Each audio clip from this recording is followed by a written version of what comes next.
Hello student, ಈ ಒಂದು ವಿಡಿಯೋದಲ್ಲಿ ನಾವು ನಿಮ್ಮ ಬಿಕಾಮ್ ಫಸ್ಟ್ ಸೆಮಿಸ್ಟರ್ನ SCP ಸಬ್ಜೆಕ್ಟ್ನಲ್ಲಿ ಬರುವಂತಹ ಕನ್ನಡ ವಿಷಯ ಅರಿಯುವಂತ ಏನು ವಿಷಯ ಮಾಡಿದ್ದಾರೆ. ಸೊ ಆ ಕನ್ನಡ ವಿಷಯದಲ್ಲಿ ಬರುವಂತಹ ಒಂದು ಲೆಸನ್ ಜಯಂತ್ ಕಾಯ್ಕಿನಿ ಅವರು ಬರೆದಿರುವಂತಹ ಅಮೃತ ಬಳ್ಳಿ ಕಷಾಯ. ಸೊ ಇದ್ರ ಮೇಲೆ 15 ಅಂಕಕ್ಕೆ ಪ್ರಶ್ನೆಗಳನ್ನ ಕೇಳಿದಾಗ ನೀವು ಯಾವ ಪಾಯಿಂಟ್ಗಳನ್ನ ಕೀ ಉತ್ತರಗಳನ್ನ ಬರೆದ್ರೆ ಪೂರ್ತಿ ಅಂಕಗಳನ್ನ ಕೊಡ್ತಾರೆ ಅನ್ನೋದ್ರ ಬಗ್ಗೆ ಈ ವಿಡಿಯೋದಲ್ಲಿ ಡಿಸ್ಕಷನ್ ಮಾಡೋಣ. ಸೊ ಮೊದಲಿಗೆ ನೀವು ಪಾಠದ ಪರಿಚಯವನ್ನ 3 ರೀತಿ ಮಾಡಬೇಕಾಗುತ್ತೆ. ಒಂದು, ಬರೆದಂತ ಲೇಖಕರ ಹೆಸರನ್ನ, ಈ ಪಾಠದ ಕಥಾವಸ್ತು ವಿಷಯ ವಸ್ತು ಏನಿದೆ ಅದನ್ನ, ಈ ಪಾಠದಲ್ಲಿ ಬರುವಂತಹ ಪಾತ್ರಗಳನ್ನ. ಇವು 3 ಇಂಟ್ರೊಡಕ್ಷನ್ ಲೈನ್ ನಿಮ್ಮ 15 ಅಂಕದ ಉತ್ತರದಲ್ಲಿ ಇರಬೇಕಾಗುತ್ತೆ. ಮೊದಲನೇದ್ದು, ಅಮೃತ ಬಳ್ಳಿಯ ಕಷಾಯ ಜಯಂತ್ ಕಾಯ್ಕಿನಿ ಅವರ ಲೇಖನ ಕಥೆಯಾಗಿದೆ. ಸೊ ಇಲ್ಲಿ ಲೇಖನ ಕಥೆ ಅಂದ್ರೆ ಏನು? ಸೊ ಇದು ಒಂದು ನಿರ್ದಿಷ್ಟವಾದ ದಾರಿಯಲ್ಲಿ ಹೋಗುವಂತ ಕಥೆಯಲ್ಲ. ಸೊ ಕಥೆಗಳಿಗೆ ಏನಿರುತ್ತೆ, ಒಂದು ಬಿಗಿನಿಂಗ್ ಅಂತ ಇರುತ್ತೆ, ಎಂಡ್ ಅಂತ ಇರುತ್ತೆ. ಅದನ್ನ ಸ್ಟೆಪ್ ಟು ಸ್ಟೆಪ್ ಕನೆಕ್ಟ್ ಮಾಡಿರ್ತಾರೆ. ಆದ್ರೆ ಇಲ್ಲಿ ಆ ರೀತಿ ಕನೆಕ್ಷನ್ ಇರೋದಿಲ್ಲ. ಇದನ್ನ ಪ್ರಬಂಧದ ರೀತಿಯಲ್ಲಿ ಕಥೆಯನ್ನ ಬರೆದಿರ್ತಾರೆ. ಆದ್ರಿಂದ ಇದನ್ನ ಲೇಖನ ಕಥೆಗಳು ಅಂತ ಕರಿತೀವಿ. ಸೊ ಅಮೃತ ಬಳ್ಳಿಯ ಕಷಾಯ ಅನ್ನೋ ಲೇಖನವನ್ನ ಬರೆದವರು ಜಯಂತ್ ಕಾಯ್ಕಿನಿ. ಸೊ ಇವರ ಲೇಖಕರ ಹೆಸರನ್ನ ನೀವು ನೆನ್ಪಿಡ್ಬೇಕಾಗುತ್ತೆ. 2ನೇ ಪಾಯಿಂಟ್ ಪರಿಚಯದಲ್ಲಿ, ಅಂತರ್ಕರುಣೆ, ಸಹಾಯ, ಮನುಷ್ಯರ ಭಾವನಾವಲೋಕ ಈ ಕಥೆಯ ವಿಷಯ ವಸ್ತುಗಳಾಗಿವೆ. ಸೊ ಈ ವಿಷಯ ವಸ್ತುಗಳೇನು ಈ ಪಾಠದ ಅಂದ್ರೆ, ಅಂತರ್ಕರುಣೆ, ಮನುಷ್ಯನ ಅಂತರಾತ್ಮದಲ್ಲಿರುವಂತ, ಮನುಷ್ಯನ ಒಳಗಡೆ ಇರುವಂತ ಕರುಣಾ ಭಾವನೆ. ಸಹಾಯ ಯಾವ ರೀತಿ ಮಾಡಬೇಕು ಮನುಷ್ಯರ ಭಾವನೆಗಳು ಯಾವ ರೀತಿ ಇರುತ್ತೆ, ಈ ಒಬ್ಬ ವ್ಯಕ್ತಿ ಇನ್ನೊಬ್ಬ ವ್ಯಕ್ತಿಯ ಮೇಲೆ ಅಥವಾ ಒಂದು ವಸ್ತುವಿನ ಮೇಲೆ ಯಾವ ರೀತಿ ಭಾವನೆಯನ್ನು ಹೊಂದಿರುತ್ತಾನೆ ಅನ್ನೋದನ್ನ ಈ ಲೆಸನ್ ನಲ್ಲಿ ಕಥಾವಸ್ತು ವಿಷಯ ವಸ್ತು ಆಗಿ ಬಳಸಲಾಗಿದೆ. 3ನೇದ್ದು, ಪಾತ್ರಗಳನ್ನ ಪರಿಚಯ ಮಾಡಬೇಕು. ಗಂಗಾಧರ್ ಗೋಲ್ಡನ್ ಫ್ರೇಮ್ ವರ್ಕ್ಸ್ ಎಂಬ ಅಂಗಡಿಯ ಮಾಲೀಕ. ಸೊ ಮೊದಲನೇ ಪಾತ್ರಧಾರಿ ಹೀರೋ ಅಂತ ಅನ್ಬೋದು ನೀವು, ಗಂಗಾಧರ್. ಈತ ಗೋಲ್ಡನ್ ಫ್ರೇಮ್ ವರ್ಕ್ಸ್ ಎಂಬ ಅಂಗಡಿಯ ಮಾಲೀಕನಾಗಿರ್ತಾನೆ. ವಿಕ್ಕಿ ಗಂಗಾಧರ್ನ ಅಂಗಡಿಯಲ್ಲಿ ಕೆಲಸ ಮಾಡುವ ಹುಡುಗ. ಸೊ ಗಂಗಾಧರ್ನ ಅಂಗಡಿಯಲ್ಲಿ ಕೆಲಸ ಮಾಡುವಂತ ವ್ಯಕ್ತಿ ಯಾರು? ವಿಕ್ಕಿ. ಮಾಯಿ ಗಂಗಾಧರ್ನ ತಾಯಿ. ಸೊ ಇವರು ಮುಖ್ಯ ಪಾತ್ರಧಾರಿಗಳು. ಇವರು 3ರನ್ನ ಹೊರತುಪಡಿಸಿದ್ರೆ 2 ವ್ಯಕ್ತಿಗಳು ಬರ್ತಾರೆ. ಅವ್ರಿಗೆ ಯಾವುದೇ ಹೆಸರುಗಳನ್ನ ಲೆಸನ್ ಅಲ್ಲಿ ಕೊಟ್ಟಿಲ್ಲ. ಆದ್ರಿಂದ ಈ 3 ಪಾತ್ರಗಳನ್ನ ನೀವು ಪರಿಚಯದಲ್ಲಿ ಬರೀಬೇಕು. ಸೊ ಇವು 3 ಪಾಯಿಂಟ್ ಏನಂತ ಅನ್ಕೊಂತೀರಿ, ವಿಷಯ ಪರಿಚಯ ಕಂಪಲ್ಸರಿ. ಇವುಗಳನ್ನ ಫಸ್ಟಿಗೆ ನೀವು ಬರೀಬೇಕು. 15 ಮಾರ್ಕ್ಸ್ ಆನ್ಸರ್ ಅಥವಾ 5 ಮಾರ್ಕ್ಸ್ ಆನ್ಸರ್ ಬರೆಯುವಾಗ ಇದು ಫಸ್ಟ್ ಸ್ಟೆಪ್. ಇನ್ನು 2ನೇ ಸ್ಟೆಪ್ ಆನ್ಸರ್ ಬರೆಯುವಾಗ 2ನೇ ಸ್ಟೆಪ್ ಏನಿರ್ಬೇಕು? ಸೊ 2ನೇ ಸ್ಟೆಪ್ ಏನ್ ಬರ್ಬೇಕಂದ್ರೆ, ಅಂಗಡಿ ಬಗ್ಗೆ ಬರಿಬೇಕು ನೀವು. ಇದರಲ್ಲಿ ಮೆನ್ಷನ್ ಮಾಡಿರುವಂತ ಶಾಪ್ ಏನಿದೆ, ಸೊ ಅದ್ರ ಬಗ್ಗೆ ನೀವು ಬರಿಬೇಕಾಗತ್ತೆ.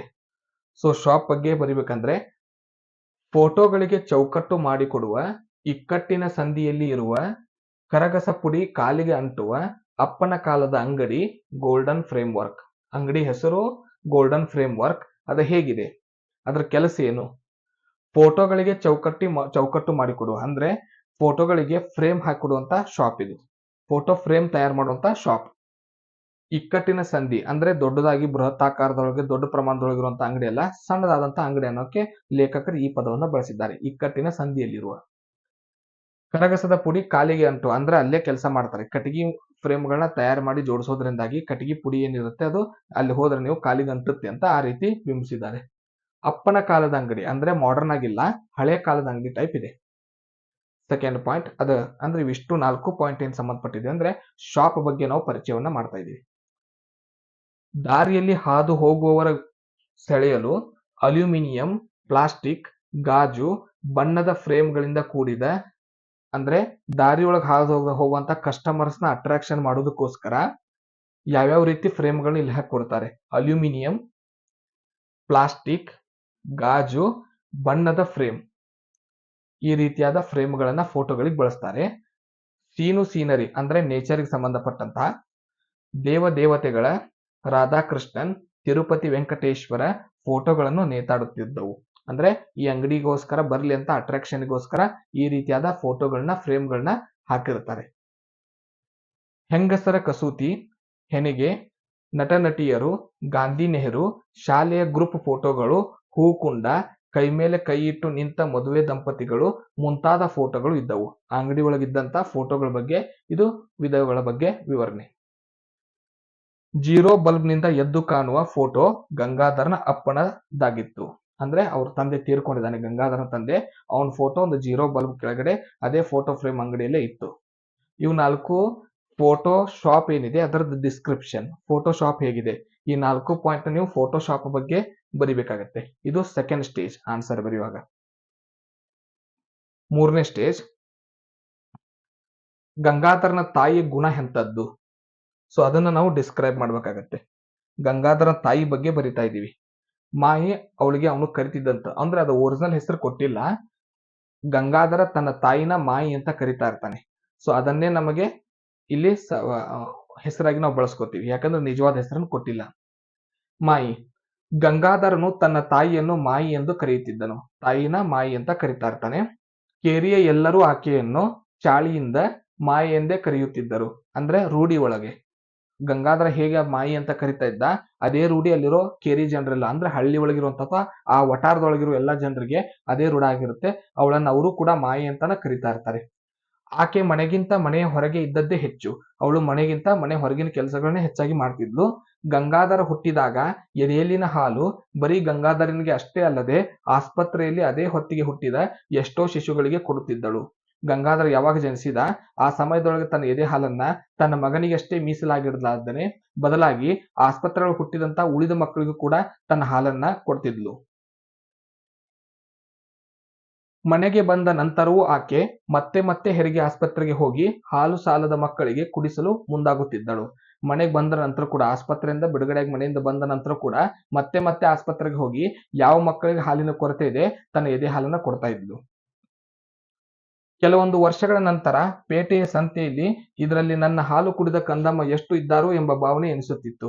ಯಾವಾಗ ಆಕಿ ಕೆಲವೊಂದಿಷ್ಟು ವರ್ಷಗಳ ನಂತರ ಮಾರ್ಕೆಟ್ನೊಳಗೆ ಅಡ್ಡಾಡ್ತಾಳ, ಅವಾಗ ಅವಳ ಮನಸ್ಸಿಗೆ ಏನ್ ಅನ್ಸುತ್ತಂದ್ರೆ ಇದ್ರೊಳಗೆ ಎಷ್ಟು ಮಕ್ಕಳು ನನ್ನ ಎದೆ ಹಾಲು ಕುಡಿದು ಬೆಳೆದವ್ರು ಇದ್ದಾರೆ ಅನ್ನೋ ಭಾವನೆ ಅವಳಿಗೆ ಆಕ್ಕಿತ್ತಂತೆ. ಅಂದ್ರೆ ಅಷ್ಟು ಜನರಿಗೆ ಅವಳು ಹಾಲಿನ ತ್ಯಾಗವನ್ನು ಮಾಡಿರ್ತಾಳೆ. ಕೇರಿಯಲ್ಲಿರುವ ಯಾವುದೋ ಹುಡುಗನ ಜಾಂಡಸಿಗೆ ಆರೈಕೆ ಮಾಡುವುದಾಗಲಿ, ಯಾವುದೋ ಹುಡುಗಿಯ ಪ್ಲಾಸ್ಟರ್ ಮಾಡುವುದಾಗಲಿ, ಚಾತುರ್ಮಾಸ ಮನೆಯಲ್ಲಿದ್ದಾಗ ಜಾಗ ಇಲ್ಲವೆಂದು ಮನೆಯಲ್ಲಿಯೇ ಜಾಗ ಕೊಡುತ್ತಿದ್ದಳು. ತನ್ನ ಕಡೆ ಇರುವಂತ ಯಾವುದೇ ತನ್ನಿಂದ ಆಗುವಂತ ಎಲ್ಲ ಸಹಾಯವನ್ನ ಅವಳು ಮಾಡ್ತಿದ್ಲು. ಯಾವುದೋ ಹುಡುಗನಿಗೆ ಜಾಂಡಸ್ ಆಗಿರ್ಲಿ, ಯಾವುದೋ ಹುಡುಗಿಗೆ ಪ್ಲಾಸ್ಟರ್ ಮಾಡುವುದಾಗಿರಲಿ, ಅಥವಾ ಮನೆಯಲ್ಲಿ ಜಾಗ ಇಲ್ಲ ಅಂತ ಹೇಳಿ ಯಾರಾದ್ರೂ ಸಹಾಯ ಕೇಳ್ಕೊಂಬಂದ್ರೆ ಎಲ್ಲದಕ್ಕೂ ಸಹಾಯ ಮಾಡ್ತಾ ಇದ್ಲು. ಮಾಯಿ ಅಮೃತ ಬಳ್ಳಿಯ ಕಷಾಯ ಮಾಡುತ್ತಿದ್ದಳು. ಅದನ್ನು ಎಲ್ಲಿಂದ ಹೇಗೆ ತಂದು ಸಂಗ್ರಹಿಸುತ್ತಿದ್ದಳೋ ತಿಳಿಯದು. ಪುನರ್ನವ ಅಮೃತ ಬಳ್ಳಿಯನ್ನು ಬರಣಿಯಲ್ಲಿ ಒಣಗಿಸಿಟ್ಟು ಕಷಾಯ ಮಾಡುತ್ತಿದ್ದಳು. ಎಲ್ಲರ ಜ್ವರಕ್ಕೂ ಮಾಯಿ ಅಮೃತ ಕಷಾಯ ಬೇಕು. ಅದರ ರುಚಿ ಹತ್ತಿದವರು ಸುಳ್ಳು ಬೆನ್ನು ನೋವು ಹೇಳಿ ಬಂದು ಕಷಾಯ ಕುಡಿದು ಹೋಗುತ್ತಿದ್ದರು. ಶಹರದ ಆಸ್ಪತ್ರೆಗೆ ಹೋಗಿ ದಾಖಲಾಗಿರುವ ಬಂಧು ಬಳಗ ಇಲ್ಲದ ಒಂಟಿ ಜೀವಿಗಳನ್ನು ಹುಡುಕಿ ಅವರಿಗೆ ಗಂಜಿ ಕೊಡುತ್ತಿದ್ದಳು. ಈ ಅಮೃತ ಬಳ್ಳಿ ಕಷಾಯವನ್ನ ತಯಾರು ಮಾಡ್ತಿದ್ದು ಲೇಖಕರ ತಾಯಿ ಮಾಯಿ. ಸೊ ಅವಳು ಯಾರಿಗೆ ಜ್ವರ ಬರ್ಲಿ, ಯಾರಿಗೆ ಬೆನ್ನು ನೋವು ಬರ್ಲಿ, ಅದನ್ನ ಕಷಾಯವನ್ನ ಮಾಡ್ತಿದ್ಲು. ಆದ್ರ ಆ ಬಳ್ಳಿಗಳನ್ನ ಎಲ್ಲಿಂದ ತರ್ತಿದ್ಲು ಅನ್ನೋದು ಸಸ್ಪೆನ್ಸ್, ಲೇಖಕರಿಗೂ ಕೂಡ ಗೊತ್ತಿಲ್ಲ. ಅಂದ್ರೆ ಗಂಗಾಧರನ್ ಕೂಡ ಗೊತ್ತಿಲ್ಲ. ಇನ್ನು ಆಸ್ಪತ್ರೆಗಳಿಗೆ ಯಾವ್ದಾದ್ರು ಬಡಜೀವಿಗಳಿದ್ರೆ, ಅನಾಥರಿದ್ರೆ ಅವ್ರಿಗೆ ಹೋಗಿ ಗಂಜಿನ ಕೊಟ್ಟು ಬರ್ತಾ ಇದ್ಲು. ಸ್ವಲ್ಪ ಬಿಡು ಸಿಕ್ಕರೆ ಸಾಕು, ಉಗ್ಗದಲ್ಲಿ ಗಂಜಿಯನ್ನು ಉಪ್ಪಿನಕಾಯಿಯನ್ನು ತಗೊಂಡು ಮುನ್ಸಿಪಲ್ ಆಸ್ಪತ್ರೆ ವಾರ್ಡುಗಳಲ್ಲಿ ಹೋಗಿ ಕೊಡುತ್ತಿದ್ದಳು. ಯಾರಿಗೆ ಗಂಜಿ ಅವಶ್ಯಕತೆ ಇರಲಿ, ಮುನ್ಸಿಪಲ್ ಆಸ್ಪತ್ರೆಗೆ ಹೋಗಿ ತನಗೆ ಸ್ವಲ್ಪ ಸಮಯ ಸಿಕ್ಕರೆ ಸಾಕು, ಸೇವೆ ಕೆಲಸದೊಳಗೆ ತನ್ನಂತ ತೊಡಗ್ತಾ ಇದ್ಲು. ದಂಗೆ ನಡೆದ ಸಂದರ್ಭದಲ್ಲಿ 2 ಉಗ್ಗದಲ್ಲಿ ಗಂಜಿ ತುಂಬಿಕೊಂಡು ಬಂದು ಒಂದು ಥರ್ಮಾಸಿನಲ್ಲಿ ಕಷಾಯ ತುಂಬಿಕೊಂಡು ರಾತ್ರಿ ಎಲ್ಲ ಜೆ ಆಸ್ಪತ್ರೆಗೆ ಹೋಗಿ ಪೇಷಂಟ್ಗಳ ಸೇವೆಯನ್ನು ಮಾಡುತ್ತಿದ್ದಳು. ವಾರದ ಹಿಂದೆ ಅಡ್ಮಿಟ್ ಆದವನ ನೆನಪು ಕಳೆದುಕೊಂಡಾಗ, ವ್ಯಕ್ತಿಗೆ ಆರೈಕೆ ಮಾಡಿ ಆತನನ್ನು ಡಿಸ್ಚಾರ್ಜ್ ಮಾಡಿದಾಗ ಮನೆಗೆ ಕರೆದುಕೊಂಡು ಬಂದಳು. ಅಂದ್ರೆ ಈ ಪಾಠದಲ್ಲಿ ನಡುವ ದಂಗೆ ಬಗ್ಗೆ ಒಂದು ಎಕ್ಸ್ಪ್ಲನೇಷನ್ ಬರುತ್ತೆ. ಆ ದಂಗೆ ನಡೆದ ಸಂದರ್ಭದೊಳಗ ಹೆದರಿ ಮನೆಯಲ್ಲಿ ಕೂತ್ಕೊಳ್ಳಾರ್ದನೆ ಬದಲಾಗಿ ಧೈರ್ಯದಿಂದ 2 ಜಗ್ನಷ್ಟು ಗಂಜಿಯನ್ನ ಮಾಡಿಕೊಂಡು, 1 ಥರ್ಮಾಸ್ನಷ್ಟು ಕಷಾಯವನ್ನ ಮಾಡಿಕೊಂಡು ರೋಗಿಗಳಿಗೆ ಸೇವೆ ಮಾಡೋದಕ್ಕೋಸ್ಕರ ಇಡೀ ರಾತ್ರಿ ಎಲ್ಲ ಮನೆ ಬಿಟ್ಟು ಆಸ್ಪತ್ರೆಯಲ್ಲೇ ಇರ್ತಾಳೆ. ಜೆ ಅನ್ನೋ ಆಸ್ಪತ್ರೆಯಲ್ಲೇನೆ ಇದ್ದು ಸೇವೆ ಮಾಡ್ತಾಳೆ. ಅದಷ್ಟೇ ಅಲ್ಲದೆ ದಂಗೆಯಲ್ಲಿ ತಲೆಗೆ ಪೆಟ್ಟು ಬಿದ್ದು ನೆನಪು ಹಾರದಂತ, ತನ್ನ ಹಿಂದಿನ ಜೀವನದ ನೆನಪನ್ನ ಹಾರದಂತ ವ್ಯಕ್ತಿನ ತನ್ನ ಮನೆಗೆ ಕರ್ಕೊಂಡು ಬರ್ತಾಳೆ ಡಿಸ್ಚಾರ್ಜ್ ಮಾಡಿಸ್ಕೊಂಡು. ಇಷ್ಟು ತ್ಯಾಗಮಯಿ ಇರ್ತಾಳೆ, ಇಷ್ಟು ಕರುಣಾಮಯಿ ಇರ್ತಾಳೆ ಲೇಖಕರ ತಾಯಿ ಅಥವಾ ಗಂಗಾಧರನ ತಾಯಿ. ಇದಿಷ್ಟು ಮಾಯಿ ಬಗ್ಗೆ ಆಯ್ತು. ಇನ್ನು ಈ ಪಾಠದ ಮೇನ್ ವಿಷಯ, ಲೇಖಕರಿಗೆ 3 ಭಾವಚಿತ್ರಗಳು ಸಿಗುತ್ತೆ. ಸೊ ಅದನ್ನ ಸ್ಟೋರಿ ನೀವು 4ನೇ ಭಾಗದಲ್ಲಿ ಬರಿಬೇಕಾಗತ್ತೆ. ಸೊ ಭಾವಚಿತ್ರಗಳು ಹೇಗೆ ಸಿಗುತ್ತೆ ಅದ್ರ ಬಗ್ಗೆ ನಾವು ಬರೆಯುವುದೇ 4ನೇ ಭಾಗ. ಪ್ರತಿ ವರ್ಷದಂತೆ ಅಂಗಡಿ ಸಾಮಾನು ಹೊರತೆಗೆದು ಪಿನಾಯಿಲ್ನಿಂದ ತೊಳೆದು ಎಲ್ಲವನ್ನೂ ಜಾಡಿಸಿ ಓರಣವಾಗಿ ಹೊಂದಿಸಿ ಇಡಲಾಗುತ್ತಿತ್ತು. ಅಂದ್ರೆ ಪ್ರತಿ ವರ್ಷ ಮಾಡುವಂತೆ ಎಲ್ಲವನ್ನ ಸ್ವಚ್ಛ ಮಾಡ್ತಾ ಇದ್ದಾರೆ. ಅಂಗಡಿನ ಪಿನಾಯಿಲ್ನಿಂದ ತೊಳಿತಾ ಇದ್ದಾರೆ, ಎಲ್ಲ ಸಾಮಾನುಗಳ ಮೇಲಿರುವಂತಹ ಧೂಳನ್ನ ಜಾಡಿಸ್ತಾ ಇದ್ದಾರೆ, ಅವುಗಳನ್ನ ನೇರವಾಗಿ ಇಟ್ಟು ಹೊಂದಿಸ್ತಾ ಇದ್ದಾರೆ. ಸೊ ಇದನ್ನೆಲ್ಲ ಮಾಡ್ತಾ ಇದ್ದಾರೆ. ಬಿಸಿಲು ಹೆಚ್ಚಾಗುವ ಮುಂಚೆ ಕಟ್ಟು ಗಾಜುಗಳನ್ನು ಒಳಗಿಡಲು ಗಂಗಾಧರ ಅವಸರ ಮಾಡುತ್ತಿದ್ದ. ಗಂಗಾಧರ ಬಿಸಿಲು ಬಿದ್ದು ಗಾಜು ಹಾಳಾಗಬಾರದು ಅನ್ನೋ ಉದ್ದೇಶದಿಂದ ವೇಗವಾಗಿ ಕೆಲಸವನ್ನ, ಸ್ವಚ್ಛತಾ ಕಾರ್ಯವನ್ನ ಹೆಚ್ಚು ವೇಗವಾಗಿ ಮಾಡ್ತಾ ಇದ್ದ. ವೆಲ್ಕಮ್ ಬಟನ್, ಬಾತು, ನಾಣ್ಯದ ನವಿಲು ಫೋಟೋಗಳು ಒಂದು ಕಡೆಗೆ, ಮದುವೆ ಫೋಟೋಗಳು ಒಂದು ಕಡೆಗೆ, ದೇವತೆಗಳು ಒಂದು ಕಡೆಗೆ, ಗ್ಲೋ ಆಫ್ ಮಾಡಿದಂತಹ ವೈಯಕ್ತಿಕ ಭಾವಚಿತ್ರಗಳು ಒಂದು ಕಡೆಗೆ, 50 ದಾಟಿದ ಹಿರಿಯರ ಚಿತ್ರಗಳನ್ನು ಒಂದು ಕಡೆಗೆ ಇಡಲಾಗುತ್ತಿತ್ತು. ಸೊ ಸ್ವಚ್ಛತಾ ಮಾಡೋ ಸಮಯದೊಳಗೆ ಈ ರೀತಿಯಾಗಿ ಭಾವಚಿತ್ರಗಳನ್ನು ವಿಂಗಡಿಸಿದ್ರು. ಎಲ್ಲೆಲ್ಲಿ ಯಾವ್ದಾವ್ದು ಇರ್ಬೇಕಂತ ವಿಂಗಡಿಸ್ತಾ ಇದ್ರು. ನೆಕ್ಸ್ಟ್, ಸ್ವಚ್ಛತೆ ಮಾಡುವಾಗ ಬಟ್ಟೆಯಲ್ಲಿ ಕಟ್ಟಿಟ್ಟ ಕೆಲವು ಚಿತ್ರಗಳನ್ನು ತೋರಿಸಿ ಇವುಗಳನ್ನು ಏನು ಮಾಡುವುದು ಎಂದು ವಿಕ್ಕಿ ಕೇಳಿ ಆ ಚಿತ್ರಗಳು ಪ್ರತಿ ವರ್ಷ ಶೇಖರವಾಗಿ ಡೆಲಿವರಿ ಆಗದೆ ಉಳಿದ ಚಿತ್ರಗಳು. ಸೊ ಸ್ವಚ್ಛತೆ ಮಾಡೋ ಸಂದರ್ಭದೊಳಗ ಎಲ್ಲಾ ಚಿತ್ರಗಳನ್ನ ಬೇರ್ಪಡಿಸಿದ ನಂತರ ಕಟ್ಟಿಟ್ಟಿರುವಂತಹ ಒಂದು ಮೂಲೆಯಲ್ಲಿ ಇಟ್ಟಿರುವಂತಹ ಚಿತ್ರಗಳನ್ನ ತಗೊಂಡು, ಭಾವಚಿತ್ರಗಳನ್ನ ಅಂದ್ರೆ ಫೋಟೋಗಳನ್ನ ತಗೊಂಡು ಇವುಗಳನ್ನ ಏನ್ ಮಾಡ್ಬೇಕಂತ ಹೇಳಿ ಗಂಗಾಧರ್ನ ಆತನ ಅಂಗಡಿಯಲ್ಲಿ ಕೆಲಸ ಮಾಡುವಂತ ವಿಕ್ಕಿ ಪ್ರಶ್ನೆ ಮಾಡ್ತಾನೆ. ಸೊ ಅವು ಎಲ್ಲಿ ಎಂತ ಚಿತ್ರಗಳಂದ್ರೆ ಆರ್ಡರ್ ಕೊಟ್ಟಿರ್ತಾರೆ ಕಸ್ಟಮರ್ಸ್, ಅವುಗಳನ್ನ ತಗೊಂಡು ಹೋಗಿರೋದಿಲ್ಲ. ಅವುಗಳನ್ನ ಏನ್ ಮಾಡೋದು ಅಂತ ಪ್ರಶ್ನೆ ಕೇಳ್ತಾನೆ. ಅವು ಅಲ್ಲಿ ಉಳಿದಿರೋದಕ್ಕೆ ಕಾರಣ ಕೊಟ್ಟಿದ್ದಾರೆ ಲೇಖಕರು ಪಾಠದಲ್ಲಿ. ವರ್ಗೀಯವಾಗಿ ಅಂದ್ರೆ ಟ್ರಾನ್ಸ್ಫರ್ ಆಗಿ ಹೋಗಿ, ಮರೆವಿನಿಂದಲೋ ಕೊಟ್ಟಿದ್ದ ಆರ್ಡರ್ನ ನೆನಪಾರಿ, ಹಣಕಾಸು ತೊಂದರೆಯಿಂದಲೋ, ಈ 3 ಕಾರಣದಿಂದಾಗಿ ಆ ಭಾವಚಿತ್ರಗಳು ಅಲ್ಲಿ ಉಳಿದಿರುತ್ತೆ. ಒಂದು ವರ್ಗಾವಣೆಯಿಂದಾಗಿ, ಒಂದು ಮರೆವಿನಿಂದಾಗಿ, ಒಂದು ಈ ಹಣಕಾಸಿನ ತೊಂದರೆಯಿಂದಾಗಿ. ಈ 3 ಕಾರಣಗಳಿಂದಾಗಿ ಆ ಚಿತ್ರಗಳು ಅಲ್ಲೇ ಉಳಿದಿರುತ್ತೆ. ಇವುಗಳನ್ನ ಮಾರಾಟಕ್ಕಿದೆ ಎಂಬ ಚೀಟಿ ಹಚ್ಚಿ ಇಡಲಾಗುತ್ತಿತ್ತು. ಅಂದ್ರೆ ಎಷ್ಟೋ ದಿನ ಕಾದ ನಂತರನು ಆ ಕಸ್ಟಮರ್ಸ್ ಬರ್ಲಿದ್ದಾಗ ಅವುಗಳಿಗೆ ಮಾರಾಟಕ್ಕಿದೆ ಅನ್ನೋ ಒಂದು ಸ್ಟಿಕ್ಕರ್ ಹಚ್ಚಿ ಅವುಗಳನ್ನ ಮಾರಾಟ ಮಾಡ್ತಾ ಇದ್ರು. ಇವುಗಳನ್ನು ಖರೀದಿಸೋರು ಎಂತವ್ರಂದ್ರೆ ಜೋಪಡಿಯಿಂದ ಚಾಳಿಗೆಗೆ ಬಡ್ತಿ ಪಡೆದವರು, ಅಂದ್ರೆ ಸಣ್ಣ ವರ್ಗದವರು, ಮಧ್ಯಮ ವರ್ಗದವರು, ಕಡಿಮೆ ಹಣಕಾಸಿನ ತೊಂದರೆಯೊಳಗಿದ್ದಂತ ವ್ಯಕ್ತಿಗಳು ಸ್ವಲ್ಪ ಸುಧಾರಣೆ ಆಗಿ ಸ್ವಂತ ಮನೆಯನ್ನ ಯಾವಾಗ ಕಟ್ಟಿಸ್ಕೋತಾರಲ್ಲ ಅವಾಗ ಈ ಜೋಪಡಿಯಿಂದ ಚಾಳಿಗೆಗೆ ಅಂದ್ರೆ ಸಿಮೆಂಟಿನ ಮನೆಗೆ, ಜೋಪಡಿಯಿಂದ ಸಿಮೆಂಟಿನ ಮನೆಗೆ ಬಂದವರು ಮನೆಯ ಶೃಂಗಾರಕ್ಕಾಗಿ, ಮನೆಯ ವಾಸ್ತವಕ್ಕಾಗಿ ಈ ರೀತಿಯಾಗಿ ಖರೀದಿ ಮಾಡ್ತಾ ಇದ್ರು ಇಂಥ ಫೋಟೋಗಳನ್ನ. ಇವುಗಳ ನಡುವೆ ಇದು ಮೇನ್ ಆ ಫೋಟೋಗಳ ಬಗ್ಗೆ ಪರಿಚಯ. 3 ಫೋಟೋಗಳು ಸಿಗುತ್ತೆ. ಇದೇ ಇಡೀ ಪಾಠದ ವಿಷಯ ವಸ್ತು. ಇವುಗಳ ನಡುವೆ 50 ದಾಟಿದ ಮಹಿಳೆ, ಮುದಿ ಗಂಡಸು, ಮಧ್ಯ ವಯಸ್ಸಿನ ಒಬ್ಬ ಹುಡುಗ. ಇವು ಮೂರು ಚಿತ್ರಗಳು ಅಂದ್ರೆ ಮಾರಾಟವಾಗದೆ ಉಳಿದಿರುವಂತಹ ಚಿತ್ರಗಳು. ಅದರಲ್ಲಿ ಆ ಕಟ್ಟನಲ್ಲಿರುವಂತಹ ಈ 3 ಚಿತ್ರಗಳು. ಒಂದು 50 ದಾಟಿದ ಮಹಿಳೆ, 50 ವರ್ಷ ದಾಟಿರುವಂತ ಒಂದು ಹೆಣ್ಣುಮಗಳ ಫೋಟೋ, ಮುದಿ ಗಂಡಸು ಅತ್ಯಂತ ವಯಸ್ಸಾಗಿರುವ ಒಬ್ಬ ಗಂಡಸು, ಮಧ್ಯಮ ವಯಸ್ಸಿನ ಹುಡುಗ ಅಂದ್ರೆ ಒಬ್ಬ ಯುವಕನ ಫೋಟೋ ಇರುತ್ತೆ. ಈ 3 ಭಾವಚಿತ್ರಗಳು. ಈ 3 ಪ್ರತ್ಯೇಕ ಚಿತ್ರಗಳು ಬೇರೆ ಬೇರೆ ಸಮಯದಲ್ಲಿ ಕೊಟ್ಟಿದ್ದರೂ, ಬೇರೆ ಬೇರೆ ವ್ಯಕ್ತಿಗಳಾಗಿದ್ದರೂ ಒಂದಕ್ಕೊಂದು ಸಂಬಂಧಗಳು ಇರುವಂತೆ ಭಾಸವಾಗುತ್ತಿತ್ತು. ಈ 3 ಫೋಟೋಗಳನ್ನ ಬೇರೆ ಬೇರೆ ವ್ಯಕ್ತಿಗಳು ಬಂದು ಬೇರೆ ಬೇರೆ ಸಮಯದೊಳಗ ಆರ್ಡರ್ ಕೊಟ್ಟಿದ್ರು ಕೂಡ ಆದ್ರೆ ನೋಡಿದ್ರೆ ಏನ್ ಅನ್ಸುತ್ತೆ ಅಂದ್ರೆ ಒಂದಕ್ಕೊಂದು ಏನೋ ಸಂಬಂಧ ಇದೆ ಏನೋ ಅನಿಸ್ತಿತ್ತು. ಹೆಂಗಸಿನ ಫೋಟೋದಲ್ಲಿ ಟಚ್ ಅಪ್ ಮಾಡಿದ ಹೂ, ಕುಂಕುಮ, ಸೀರೆ ಮೇಲಿನ ಹೂಗಳು ಬ್ರಷ್ ನಿಂದ ಸರಿಪಡಿಸಿ ಸಿದ್ಧ ಮಾಡಿದ ಚಿತ್ರವಾಗಿತ್ತು. ಉಳಿದ 2 ಗಂಡಸರು ಹಿಗ್ಗಿಸಿದ ಚಿತ್ರವಾಗಿತ್ತು. ಸೊ ಆ ಚಿತ್ರಗಳ ಡೆಕೋರೇಷನ್ ಹೆಂಗಾಗಿತ್ತು, ಯಾವ ರೀತಿ ಎಡಿಟೆಡ್ ಆಗಿತ್ತು ಅದ್ರ ಬಗ್ಗೆ ಕೊಟ್ಟಿದ್ದಾರೆ. ಸೊ ಈ 3 ಪಾಯಿಂಟ್ ಏನಿದೆ, ಈ 3 ಪ್ಯಾರಾಗ್ರಾಫ್ ಆ ಅಂಗಡಿಯಲ್ಲಿ ಸಿಗುವಂತ ಹಳೆಯ 3 ಭಾವಚಿತ್ರಗಳ ಪರಿಚಯ. ಇದು 4ನೇ ಭಾಗ ನೀವು ಉತ್ತರ ಬರಿಬೇಕಾಗಿರೋದು. ಇನ್ನು 5ನೇ ಭಾಗ ಎಲ್ಲಿಗೆ ಹೋಗಿ ಸೇರುತ್ತೆ, ಈ 3 ಚಿತ್ರಗಳು ಎಲ್ಲಿಗೆ ಹೋಗಿ ತಲುಪುತ್ತೆ. ಮೊದಲನೇ ಆಪ್ಷನ್ ಆ ಚಿತ್ರಗಳನ್ನ ಏನ್ ಮಾಡ್ಬೇಕು ಅನ್ನೋದಕ್ಕೆ. ವಿಕ್ಕಿ ಆ ಗಂಗಾಧರನ ಅಂಗಡಿಯಲ್ಲಿ ಕೆಲಸ ಮಾಡೋ ಹುಡುಗ. ವಿಕ್ಕಿ ಮೊದಲು ಈ ಚಿತ್ರಗಳಿಗೆ ಫಾರ್ ಸೇಲ್ ಚೀಟಿ ಹಚ್ಚಿ ಬಿಡೋಣ ಎಂದು ಗಂಗಾಧರನು ಕೇಳುತ್ತಾನೆ. ಅದಕ್ಕೆ ಗಂಗಾಧರ್ ಚೇಚೆ ಎಂದು ತಿರಸ್ಕರಿಸುತ್ತಾನೆ. ಅಂದ್ರೆ ವಿಕ್ಕಿ ಎಲ್ಲ ಫೋಟೋಗಳ ಜೊತೆ ಇದಕ್ಕೂ ಕೂಡ ಫಾರ್ ಸೇಲ್ ಮಾರಾಟಕ್ಕಿದೆ ಅಂತ ನಾವು ಹಚ್ಚೋಣ ಅಂತ ಅಂದಾಗ ಅದನ್ನ ವಿರೋಧಿಸ್ತಾನೆ ಗಂಗಾಧರ, ಬೇಡ ಅಂತ ಹೇಳ್ತಾನೆ. ಇನ್ನು 2ನೇ ಆಪ್ಷನ್ ಗಂಗಾಧರ ತನ್ನ ತಾಯಿಯನ್ನು ಈ ಫೋಟೋಗಳ ವಿಷಯವಾಗಿ ಅಭಿಪ್ರಾಯ ಕೇಳುತ್ತಾನೆ. ಆಗ ಮಾಯಿ, ಈ ಕೆಲಸಕ್ಕೆ ಬಾರದ ಹಣ್ಣು ಹೂವು ದೇವರುಗಳ ಫೋಟೋ ಇಡಲು ನಿನ್ನ ಅಂಗಡಿಯಲ್ಲಿ ಜಾಗ ಇದೆ, ಪಾಪ ಈ 3 ಜೀವಿಗಳಿಗೆ ನಿನ್ನ ಅಂಗಡಿಯಲ್ಲಿ ಇಡಲು ಜಾಗವಿಲ್ಲವೇ ಎಂದು ಬೈದು ಇಡಲು ಹೇಳುತ್ತಾಳೆ.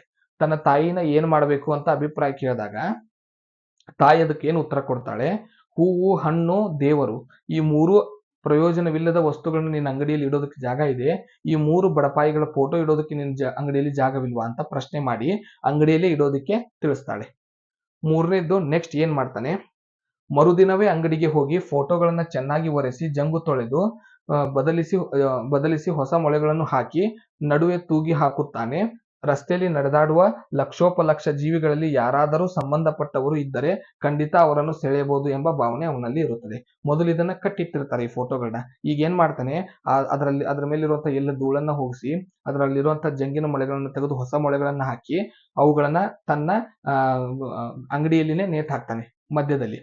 ಸೊ ಇದರಿಂದ ಏನಾಗುತ್ತೆ, ಲಕ್ಷೋಪಲಕ್ಷವಾಗಿ ಅಂಗಡಿ ಎದುರುಗಡೆ ಹಾದು ಹೋಗುವಂತ ಜನರು ಈ ಫೋಟೋಗಳನ್ನ ನೋಡಿದಾಗ ತಮ್ಮಲ್ಲಿ ಯಾರಾದ್ರೂ ಒಬ್ಬರು ಸಂಬಂಧಿಕರಿದ್ದಕ್ಕೆ ಸಂಬಂಧಪಟ್ಟವ್ರು ಇದ್ರೆ ಅವ್ರು ಏನಾದ್ರೂ ಇದನ್ನ ಗುರುತಾ ಹಿಡಿಬಹುದು ಅನ್ನೋದು ಮೂರನೇ ಆಪ್ಷನ್. ಒಂದನೇದ್ದು ಅಂಗಡಿ ಫಾರ್ ಸೇಲ್ ಚೀಟಿ ಹಾಕೋದ್ರ ಬಗ್ಗೆ ವಿಕ್ಕಿ ಪ್ರಶ್ನೆ ಮಾಡ್ತಾನೆ. ಎರಡನೇದು ತಾಯಿ ಅಭಿಪ್ರಾಯ. ಮೂರನೇದು ತನ್ನ ಅಭಿಪ್ರಾಯ. ವಿಕ್ಕಿ ಅಭಿಪ್ರಾಯ ಫಾರ್ ಸೇಲ್, ಮಾರಾಟಕ್ಕೆ ಇಟ್ಬಿಡೋಣ ಅಂತ. ತಾಯಿ ಅಭಿಪ್ರಾಯ ಅಂಗಡಿಯಲ್ಲೇ ಇರ್ಲಿ, ಹೂವು ಹಣ್ಣು ದೇವ್ರ ಫೋಟೋ ಇಟ್ಟಿದೆಯಾ ಇವುಗಳನ್ನ ಇಡೋದಕ್ಕೆ ಜಾಗ ಇಲ್ವಾ ಅಂತ ಪ್ರಶ್ನೆ ಮಾಡ್ತಾಳೆ. ಮೂರನೇದ್ದು ತನ್ನ ಅಭಿಪ್ರಾಯ, ಗಂಗಾಧರನ ಅಭಿಪ್ರಾಯ, ಇವುಗಳನ್ನ ಅಂಗಡಿಯಲ್ಲಿ ನೀಟಾಗಿ ನೇತಾಕೋದ್ರಿಂದ ಅದನ್ನ ನೋಡಿ ಯಾರಾದ್ರೂ ಗುರ್ತ ಹಿಡಿದು ಪ್ರಶ್ನೆ ಮಾಡಿ ಕೇಳಬಹುದು, ಪರಿಚಯ ಆಗಬಹುದು, ಯಾರ್ದಿದನ್ನೋ ಫೋಟೋ ಅನ್ನೋ ಒಂದು ಅಭಿಪ್ರಾಯ. ಕೊನೆಯದಾಗಿ ಅದು ಹೋಗಿ ಸೇರೋದು ಇಲ್ಲಿಗೆ 4ನೇ ಪಾಯಿಂಟ್. ವಿಕ್ಕಿಯ ಗೆಳೆಯನೊಬ್ಬ ನಾಟಕದ ಬಂಡೆ, ಆ ಫೋಟೋ ಬಂಡೆ ಅನ್ನೋ ವ್ಯಕ್ತಿ ವಿಕ್ಕಿ ಗೆಳೆಯ ಅವನು. ಸೊ ಆ ಫೋಟೋಗಳನ್ನ ನೋಡಿ ದೊಡ್ಡದಿವೆ ಮತ್ತು ಎಷ್ಟು ಕ್ಲಿಯರ್ ಆಗಿ ಇವೆ, ಬಾಲ್ಕನಿಯಿಂದಲೂ ಕಾಣುವಂತಿವೆ, ಲೋಕಲ್ ಸ್ಟೇಜಿನ ಮೇಲೆ ಬಳಸಲಿಕ್ಕೆ ಫಸ್ಟ್ ಕ್ಲಾಸ್ ಆಗಿದೆ, ಸಾಮಾಜಿಕ ನಾಟಕಗಳ ಸ್ಟೇಜ್ ಮೇಲೆ ಇವುಗಳು ಬೇಕಾಗುತ್ತವೆ, ನಾನು ಇವುಗಳನ್ನು ಒಯ್ಯುತ್ತೇನೆ ಎಂದು ದುಂಬಾಲು ಬೀಳುತ್ತಾನೆ. ಅದಕ್ಕೆ ಗಂಗಾಧರ ಹೂ ಎಂದು ಬಿಡುತ್ತಾನೆ. ಅವನು ಚಾರ್ಜ್ ಕೊಡಲು ಬಂದಾಗ ಬೇಡ ಎಂದು ತಿರಸ್ಕರಿಸುತ್ತಾನೆ. ಆದರೆ ಈ ಫೋಟೋಗೆ ಸಂಬಂಧಪಟ್ಟವರು ಯಾರಾದರೂ ಬಂದು ಕೇಳಿದರೆ ಕೊಟ್ಟು ಬಿಡಬೇಕು ಎಂಬ ಕಂಡೀಷನ್ ಹಾಕಿ ಕೊಡುತ್ತಾನೆ. ಒಂದು ದಿನಪತ್ರಿಕೆ ಕಾಗದದಲ್ಲಿ ಸುತ್ತಿ ಕೊಟ್ಟು ಕಳಿಸುತ್ತಾನೆ. ವಿಕ್ಕಿ ಅಭಿಪ್ರಾಯ ರದ್ದಾಯ್ತು, ಫಾರ್ ಸೇಲ್ ಚೀಟಿ ಹಚ್ಚೋದು. ತಾಯಿ ಅಭಿಪ್ರಾಯನೂ ರದ್ದಾಯ್ತು. ತಾಯಿ ಅಭಿಪ್ರಾಯ ಇವುಗಳನ್ನ ಅಂಗಡಿಯಲ್ಲಿ ಇಟ್ಬಿಡೋದು. ತನ್ನ ಅಭಿಪ್ರಾಯ ಇವುಗಳನ್ನ ತೂಗು ಹಾಕೋದ್ರಿಂದ ಸಂಬಂಧಪಟ್ಟವ್ರು ಯಾರಾದರೂ ಗುರ್ತಾ ಹಿಡಿದು ಇದನ್ನ ಕೇಳಬಹುದು ಅನ್ನೋ ಒಂದು ಭಾವನೆ. ಕಡೆಗೆ ಅದು ಹೋಗಿ ತಲುಪಿದ್ದಲ್ಲಿ ಅಂದ್ರೆ ನಾಟಕ ಕಂಪನಿಗೆ ಸಂಬಂಧಪಟ್ಟಂತ ಒಬ್ಬ ವ್ಯಕ್ತಿಯು ಈ ಫೋಟೋಗಳನ್ನ ನೋಡಿ ಅವುಗಳು ಸುಂದರವಾಗಿರೋದ್ರಿಂದ ಅವುಗಳನ್ನ ನಾಟಕದಲ್ಲಿ ಯಾರಾದರೂ ತಂದೆ ತಾಯಿ ಪಾತ್ರಕ್ಕೆ ಬಳಸ್ತೀವಿ ಅಂತ ತಗೊಂಡು ಹೋಗ್ತಾನೆ. ಆದ್ರೆ ಕೊಡುವಾಗ ಗಂಗಾಧರ ಒಂದು ಕಂಡೀಷನ್ ಹಾಕ್ತಾನೆ, ಯಾರಾದರೂ ಇದಕ್ಕೆ ಸಂಬಂಧಪಟ್ಟ ವ್ಯಕ್ತಿಗಳು ನಿನ್ನನ್ನೇ ಆ ಫೋಟೋ ಕೇಳಿದ್ರೆ ನೀನು ಕೊಟ್ಟು ಬಿಡಬೇಕು ಅಂತ ಕಂಡೀಷನ್ ಹಾಕಿ ಈ ಫೋಟೋಗಳನ್ನ ಕೊಡ್ತಾನೆ. ಇದು 5ನೇ ಭಾಗ. ಫೋಟೋ ಬಗ್ಗೆ ಪರಿಚಯ ಮಾಡಿ 4ನೇ ಭಾಗದಲ್ಲಿ. 5ನೇ ಭಾಗದಲ್ಲಿ ಯಾವ ರೀತಿ ಫೋಟೋ ಸಾಗಾಯ್ತು, ಹೊರಗಡೆ ಹೋಯ್ತು ಅನ್ನೋದ್ರ ಬಗ್ಗೆ ಬರೆಯೋದು. ಇನ್ನು 5ನೇ ಪಾಯಿಂಟ್,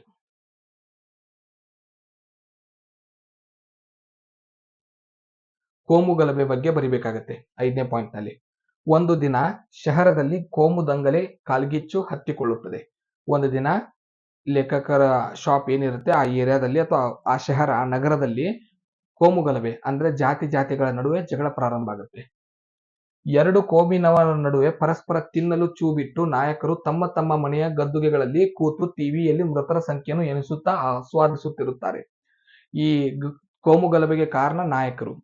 ಬೇರೆ ಬೇರೆ ಕೋಮಿನ ಬೇರೆ ಬೇರೆ ನಾಯಕರು ಜಗಳವನ್ನ ಹಚ್ಚಿ ತಾವು ಮಾತ್ರ ಸುಭದ್ರವಾಗಿ ಮನೆಯಲ್ಲೇ ಕೂತು ಟಿವಿಯಲ್ಲಿ ಸತ್ತವರ ಸಂಖ್ಯೆನ ಎಣಿಸುತ್ತಾ ಆನಂದ ಪಡ್ತಾ ಕುಳಿತುಕೊಳ್ತಾರೆ. ಮನೆ ಮಠ ಇದ್ದವರು ಕೆಲಸ ಬಿಟ್ಟು ಒಳಗೆ ಬಾಗಿಲು ಹಾಕಿಕೊಂಡು ಕುಳಿತಿದ್ದರು. ಬೀದಿ ಪಾಲಾದವರು ನರಳಿ ಜೀವಗಳು ಇರತಕ್ಕೆ ಒಡಲನ್ನು ಕೊಟ್ಟರು. ಮನೆ ಮಠ ಇದ್ದವರು ಹೇಗೋ ತಪ್ಪಿಸ್ಕೊಂಡು ಮನೆಯೊಳಗೆ ಜನರಿಗೆ ಹೊರಗಡೆ ಬರ್ಲಾರ್ದಂತಾನೆ ಭದ್ರವಾಗಿ ಉಳ್ಕೊಂಡ್ರು.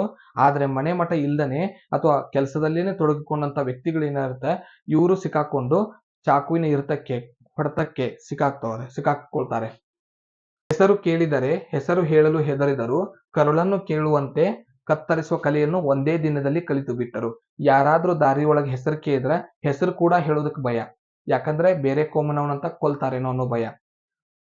ಒಂದೇ ದಿನದೊಳಗೆ ಹೊಟ್ಟೆನೇ ಹೇಗೆ ಕತ್ತರಿಸಿ ಹಾಕುವುದು, ಕರಳನ್ನೇ ಹೋಗಿ ಬಗೆಯೋದು ಅನ್ನೋದನ್ನ ಜನ ಕಲ್ತು ಬಿಟ್ರು ಅಂತ ದುಃಖ ವ್ಯಕ್ತಪಡ್ತಾ ಇದ್ದಾರೆ ಲೇಖಕರು ಕೋಮು ಗಲಭೆಯೊಳಗೆ ಜನ ಸಾಯಿಸೋದನ್ನ ನೋಡಿ.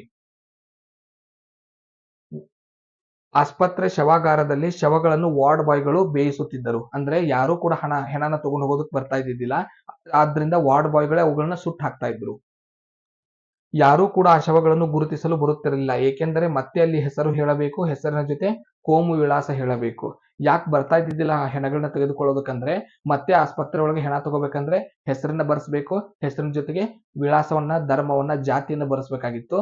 ಇದರಿಂದಾಗಿ ಭಯಪಟ್ಟು ಬರ್ಲಿಲ್ಲ ಜನ ಹೆಣವನ್ನು ಒಯ್ಯಕ್ಕೆ. ಸಭ್ಯ ನಾಗರಿಕರು ಫೋನಿನಲ್ಲಿ ಪರಸ್ಪರ ಕುಶಲ ಕೇಳಿದರು. ಒಕ್ಕಳು ಮಕ್ಕಳು ಆಕಾಶದ ಕೆಳಗೆ ಕಣ್ಣು ತೆರೆದುಕೊಂಡು ಪಿಶಾಚಿಗಳಂತೆ ರಾತ್ರಿಯನ್ನು ಕಳೆದರು. ಅಂದ್ರೆ ಸಭ್ಯವಾಗಿ ಸೌಮ್ಯವಾಗಿರುವಂತ ಜನರು ಏನಿದ್ರು ಮನೆಯಲ್ಲಿನೇ ಕೂತು ಪರಸ್ಪರ ಫೋನ್ ಹಚ್ಚಿ ಹುಷಾರಾಗಿರೋದ್ರ ಬಗ್ಗೆ ಮಾತಾಡಿದ್ರು. ಆದ್ರೆ ಒಕ್ಕಳು ಮಕ್ಕಳು ಅಂದ್ರೆ ಹೊಲದೊಳಗೆ ಕೆಲಸ ಮಾಡುವಂತವ್ರು ಮನೆಗೆ ಬರ್ಲಾರ್ದಾನೆ ಹೊಲದಲ್ಲಿನೇ ಇಡೀ ದಿನ ರಾತ್ರಿನ ಕಳೆಯುವಂತ ಪರಿಸ್ಥಿತಿ ಬಂತು ಆಕಾಶವನ್ನ ನೋಡ್ತಾ. ಬೀದಿಗಳಲ್ಲಿ ನಗುವುದನ್ನು ನಿಷೇಧಿಸಲಾಯಿತು. ಅಂದ್ರೆ ಜನ ಬೀದಿಯೊಳಗೆ ಅಡ್ಡಾಡುವುದನ್ನು ಬಂದ್ ಮಾಡಿದ್ರು. ಕಣ್ಣಲ್ಲಿ ಕಣ್ಣಿಟ್ಟು ನೋಡುವುದನ್ನು ನಿಷೇಧಿಸಲಾಯಿತು. ಯಾರು ಯಾರ ಮುಖ ನೋಡ್ಲಾರ್ದಂಗ್ ಮಾಡಿದ್ರು. ಆಂಬ್ಯುಲೆನ್ಸ್ಗಳು ರಾತ್ರಿ ಬೀದಿಯಲ್ಲಿ ಓಡಾಡಿದವು. ಉಪನಗರದ ಸ್ಟೇಷನ್ನಲ್ಲಿ ಹೊರಗೆ ಎಲ್ಲಾ ಆಸ್ಪತ್ರೆಗಳ ಅಂಕಿ ಸಂಖ್ಯೆಗಳನ್ನ, ಕಾಗದಗಳನ್ನ ಹಚ್ಚಿದ್ರು. ಜನ ಮಕ್ಕಳು SSLC ರಿಸಲ್ಟ್ ನೋಡುವಂತೆ ಮುಗಿಬಿದ್ದು ನೋಡುತ್ತಿದ್ದರು. ಪೊಲೀಸ್ ಸ್ಟೇಷನ್ ಹೊರಗಡೆ, ಆಸ್ಪತ್ರೆಗಳ ಹೊರಗಡೆ ಸತ್ತಂತ ವ್ಯಕ್ತಿಗಳ ಹೆಸರನ್ನ ಅಥವಾ ಗಾಯಗೊಂಡಿರುವಂತ ವ್ಯಕ್ತಿಗಳ ಹೆಸರ ಲಿಸ್ಟ್ ಅನ್ನ ಹಚ್ತಾ ಇದ್ರು. ಅವುಗಳನ್ನ ಜನ ತಮ್ಮವ್ರು ಯಾರಾದ್ರೂ ಇದ್ದಾರಾ ಅಂತ ಹೇಳಿ SSLC ರಿಸಲ್ಟ್ ನೋಡುವಾಗ ಹೇಗೆ ಮುಗಿಬಿದ್ದು ನೋಡ್ತಾರೆ ಆ ರೀತಿ ನೋಡ್ತಿದ್ರಂತೆ. ಇದು 5ನೇ ಭಾಗ ಕೋಮುಗಳ ಬಗ್ಗೆ ನಿಮ್ಮ ಎಕ್ಸ್ಪ್ಲನೇಷನ್. 6ನೇ ಭಾಗ, ಈ ಪರಿಸ್ಥಿತಿಯಲ್ಲಿ ಒಬ್ಬ ಹುಡುಗ ಬರ್ತಾನೆ ಒಂದು ಸಹಾಯ ಕೇಳಿಕೊಂಡು. ಸೊ ಅದನ್ನ 6ನೇ ಭಾಗದಲ್ಲಿ ಬರಿತೀವಿ. ಈ ಪರಿಸ್ಥಿತಿಯಲ್ಲಿ ಒಬ್ಬ ಹುಡುಗ ಬಂದು ಸಹಾಯ ಕೇಳಿಕೊಂಡ. ಆತ ಏನನ್ನೂ ಅರಸುತ್ತಾ ಬಂದವನಂತೆ ಕಾಣುತ್ತಿದ್ದ. ಅವನು ಏಕಲವ್ಯನಂತೆ ಇದ್ದ. ತಂದೆ ತಾಯಿ ಗೊತ್ತಿಲ್ಲದೆ ಬೆಳೆದವ. ಗೋಪುರದ ಗಡಿಯಾರ ಮುಳ್ಳುಗಳನ್ನು ನೋಡುತ್ತಲೇ ತನ್ನ ನಡಿಗೆಯನ್ನು ರೂಪಿಸಿಕೊಂಡವ. ರಿಕ್ಷಾ ನಡೆಸುವವ. ಚಂದದ ಹುಡುಗಿಯೊಬ್ಬಳನ್ನು ಪ್ರೀತಿಸಿದ್ದ. ಅವಳಿಗಾಗಿ ಏನನ್ನಾದರೂ ಮಾಡಲು ಸಿದ್ಧನಿದ್ದ. ಅವಳನ್ನು ಮದುವೆಯಾಗಲು ಬಯಸಿದ್ದ. ಅವಳಿಗಾಗಿ ಈಗಾಗಲೇ ಅಸಲಿ ಮಂಗಳಸೂತ್ರವನ್ನು ಖರೀದಿಸಿದ್ದ. ಸುಭಾಷ್ ನಗರದಲ್ಲಿ ಒಂದು ಜೋಪಡಿಯನ್ನು ಖರೀದಿಸಿದ್ದ. ಆದರೆ ಆಕೆಯದು ಒಂದೇ ಷರತ್ತು, ಆತನ ತಂದೆ ತಾಯಿ ಇದ್ದರು ಎಂದು ಹೇಳಬೇಕು. ಈ ಏನು ನಮ್ಮ ಕಥಾನಾಯಕನಿದ್ದಾನೆ ಗಂಗಾಧರ್, ಅವನ ಬಳಿಗೆ ಒಬ್ಬ ಹುಡುಗ ಬರ್ತಾನೆ. ಆತ ಒಬ್ಬ ಆಟೋ ಚಾಲಕ. ಆತ ಒಂದು ಸಹಾಯ ಕೇಳ್ಕೊಂಡು ಬರ್ತಾನೆ. ಆತನ ನೋಡಿದ್ರೆ ಅವನಿಗೆ ಏಕಲವ್ಯನ ರೀತಿ ಅನಿಸುತ್ತೆ ಗಂಗಾಧರ್ನಿಗೆ. ಏಕೆಂದ್ರೆ ತಂದೆ ತಾಯಿ ಯಾರು ಅನ್ನೋದೇ ಗೊತ್ತಿಲ್ಲ, ಅನಾಥ. ಗಡಿಯಾರದ ಮುಳ್ಳು ಎಂತದಂದ್ರೆ ಪಬ್ಲಿಕ್ ಅಂದ್ರೆ ಮನೆನೇ ಇಲ್ಲ, ಹೊರಗಡೆನೆ ಜೀವನ ನಡೆಸಿ ಹೊರಗಡೆನೆ ಬೆಳೆದು ತನ್ನ ಕಾಲ ಮೇಲೆ ತಾನು ನಿಂತು ಆಟೋ ಚಲಾಯಿಸೋದ್ರ ಮೂಲಕ ತನ್ನ ಜೀವನವನ್ನು ರೂಪಿಸ್ಕೊಂಡಿದ್ದ. ಒಂದು ಹುಡುಗಿನ ಇಷ್ಟಪಡ್ತಾ ಇದ್ದ. ಅವಳಿಗಾಗಿ ಒಂದು ಮಂಗಳಸೂತ್ರವನ್ನು ಖರೀದಿಸಿದ್ದ. ಮತ್ತದಲ್ದೇ ಒಂದು ಜೋಪಡಿ ಮನೆಯನ್ನು ಖರೀದಿ ಮಾಡಿದ್ದ. ಆದ್ರೆ ಆ ಹುಡುಗಿದು ಒಂದು ಷರತ್ತಿತ್ತು, ತನ್ನ ತಂದೆ ತಾಯಿ ಯಾರು ಇಲ್ಲ, ಗೊತ್ತೇ ಇಲ್ಲ ಅನ್ನೋದ್ರ ಬದಲಾಗಿ ಗೊತ್ತು ಅಂತ ಹೇಳಬೇಕು ಅಂತ ಕಂಡೀಷನ್ ಹಾಕಿರ್ತಾಳೆ. ಅವರು ಬಂದಾಗ ತೋರಿಸಲು ಅವನ ಜೋಪಡಿಯಲ್ಲಿ ಒಂದು ವೃದ್ಧೆಯರ ಫೋಟೋ ಬೇಕಂತೆ ಎಂದು ಅಂಗಲಾಚಿ ಬೇಡಿಕೊಂಡ. ಸೊ ಆ ಹುಡುಗ ಬಂದಿರೋದು ಯಾಕಂತ ಈಗ ವಿಷಯ ತಿಳಿಯುತ್ತೆ. ಆ ಹುಡುಗ ಬಂದಿರೋದು ಯಾಕಂದ್ರೆ ಆ ಹುಡುಗಿ ಇಟ್ಟಿರುವಂತ ಕಂಡೀಷನ್ ಏನಿದೆ, ಇದ್ರು ತನ್ನ ತಂದೆ ತಾಯಿ ಅಂತ ಹೇಳ್ಬೇಕಂತ. ಸೊ ಅವ್ರ ಫೋಟೋನಾದ್ರೂ ತೋರ್ಸೋದಕ್ಕೆ ಏನಾದ್ರೂ ಒಂದು ಬೇಕಲ್ಲ, ಒಂದ್ ಯಾವ್ದಾದ್ರು ವೃದ್ಧನ ಫೋಟೋ, ವೃದ್ಧೆಯ ಫೋಟೋ ನಿಮ್ಮಲ್ಲಿ ಬಳಿ ಇದ್ರೆ ಕೊಡಿ ಅಂತ ಕೇಳ್ಕೊಂಡು ಬಂದಿದ್ದಾನೆ. ಸೊ ಆಗ ಗಂಗಾಧರನಿಗೆ ಪಶ್ಚಾತ್ತಾಪ ಆಗುತ್ತೆ. ಯಾವುದೋ ನಾಟಕ ಕಂಪ್ನಿಗೆ ಆ 3 ಫೋಟೋಗಳನ್ನ ಕೊಟ್ಬಿಟ್ಟ. ಈಗ ಆ ಹುಡುಗನಿಗೆ ಸಹಾಯ ಮಾಡೋದಕ್ಕೆ ಆಗೋದಿಲ್ಲ. ಹಳೆಯ ಫೋಟೋಗಳನ್ನು ನೆನೆದು ಗಂಗಾಧರ ಕೈ ಹಿಸುಕಿಕೊಂಡ. ಸುಮ್ಮನೆ ಫೋಟೋಗಳನ್ನು ನಾಟಕ ಕಂಪನಿಗೆ ಕೊಟ್ಟೆನಲ್ಲ ಎಂದು ಮಾರುಕಟ್ಟೆಯೆಲ್ಲ ಅಲೆದಾಡಿ ಹುಡುಕಿದ. ಕೊನೆಯದಾಗಿ ಗಂಗಾಧರ ಒಂದು ನಿರ್ಧಾರಕ್ಕೆ ಬಂದ. ಇಲ್ಲಿ ಮಟ್ಟ ಏನು ಹುಡುಕಿದ ಇದೆ, ಎಲ್ಲಾ ಕಡೆ ಅಡ್ಡಾಡ್ತಾನೆ, ಸುತ್ತಾಡ್ತಾನೆ, ಪ್ರಯತ್ನ ಮಾಡ್ತಾನೆ, ಎಲ್ಲೂ ಕೂಡ ಅವನಿಗೆ ಫೋಟೋ ಸಿಗೋದಿಲ್ಲ ಹಳೆವು. ಸೊ ಕೊನೆ ಅವನ ನಿರ್ಧಾರ. ಇದು ನಿಮ್ದು ಕನ್ಕ್ಲೂಷನ್. 7ನೇ ಪಾಯಿಂಟ್, ಕೊನೆ ಅಧ್ಯಾಯ, ಕೊನೆಯ ಭಾಗ, ಕನ್ಕ್ಲೂಷನ್. ಕಡೆಗೆ ಈ ಹುಡುಗ ಕೇಳ್ಕೊಂಡು ಬಂದಿರುವಂತ ಸಹಾಯ, ಅದಕ್ಕೆ ಅವನು ಯಾವ ರೀತಿ ಸಹಾಯ ಮಾಡ್ತಾನೆ. ಈಗಂಕರಿ ಆ ಹಳೆ ಫೋಟೋಗಳು ಅವನ ಬಳಿ ಇಲ್ಲ. ಕೊನೆಯದಾಗಿ ಗಂಗಾಧರ ಒಂದು ನಿರ್ಧಾರಕ್ಕೆ ಬಂದ. ಎಂದು ಬೆಳಗಾಗುವುದೋ ಎಂದು ಕಾಯ್ದು ಕುಳಿತ. ಅಂಗಡಿ ತೆರೆಯುವುದಕ್ಕಾಗಿ ಹಾಯ್ತೊರೆದ. ಯಾವಾಗ ಫೋಟೋ ಬೇಡೋ ಹುಡುಗನನ್ನು ಕಾಣುವನೋ ಎಂಬ ಉತ್ಸುಕತೆಯಲ್ಲಿದ್ದ. ಬೆಳಗ್ಗೆ ಎದ್ದವನೇ ಓಡೋಡಿ ಅಂಗಡಿಗೆ ಬಂದು ತಲುಪಿದ. ರಾತ್ರಿಯಿಂದಲೇ ಆ ಹುಡುಗ ಅಲ್ಲೇ ಕಾಲು ಕಾದಿದ್ದ. ಅವಸರದಲ್ಲಿ ಬಾಗಿಲು ತೆರೆದು ಗಂಗಾಧರ ಅವನು ನೋಡುತ್ತಿದ್ದಂತೆ ಸ್ಟೂಲು ಹತ್ತಿದ. ಅಪ್ಪನ ಫೋಟೋದ ಮಾಲೆಯನ್ನು ತೆಗೆದು ಅತ್ಯಂತ ಸಹಜವಾಗಿ ಆ ಫೋಟೋ ಮೂಲೆಯಿಂದ ತೆಗೆದು ಕೆಳಗೆ ಇಳಿದು ಕಾಗದದಲ್ಲಿ ಸುತ್ತಿ ಹುಡುಗನ ಕೈಗೆ ಕೊಟ್ಟ. ಸೊ ತಾಯಿಯಂತೆ ಮಗನ ಗುಣ, ಗಂಗಾಧರನ ಗುಣ ಇದೆ. ಸೊ ಗಂಗಾಧರ ಏನ್ ಮಾಡ್ತಾನೆ, ಯಾವಾಗ ಮಾರುಕಟ್ಟೆಯಲ್ಲಿ ಹುಡುಕಾಡಿದ್ರು ಫೋಟೋ ಸಿಗೋದಿಲ್ಲ, ಹಳೆ ಫೋಟೋಗಳು ಕೊಟ್ಟಿದ್ದು. ಸೊ ಆಗೇನ್ ಮಾಡ್ತಾನೆ, ಒಂದು ನಿರ್ಧಾರಕ್ಕೆ ಬರ್ತಾನೆ ಮನಸ್ಸಿನಲ್ಲಿನೇ. ಇಡೀ ರಾತ್ರಿ ಎಲ್ಲ ಯಾವಾಗ ಬೆಳಕಾಗಿತ್ತೋ ಅಂತ ಕಾಯ್ತಾ ಇರ್ತಾನೆ. ಬೆಳಗಾದ ನಂತರ ಓಡೋಡಿ ಅಂಗಡಿಗೆ ಬರ್ತಾನೆ. ಸೊ ಅಂಗಡಿ ಬಾಗಿಲವನ್ನ ಅವಸರದಲ್ಲಿ ತೆಗಿತಾನೆ. ಆ ಹುಡುಗನು ಕೂಡ ಅಲ್ಲೇ ಕಾಯ್ತಾ ಇರ್ತಾನೆ ಅಂಗಡಿ ಎದುರಿಗೆನೆ.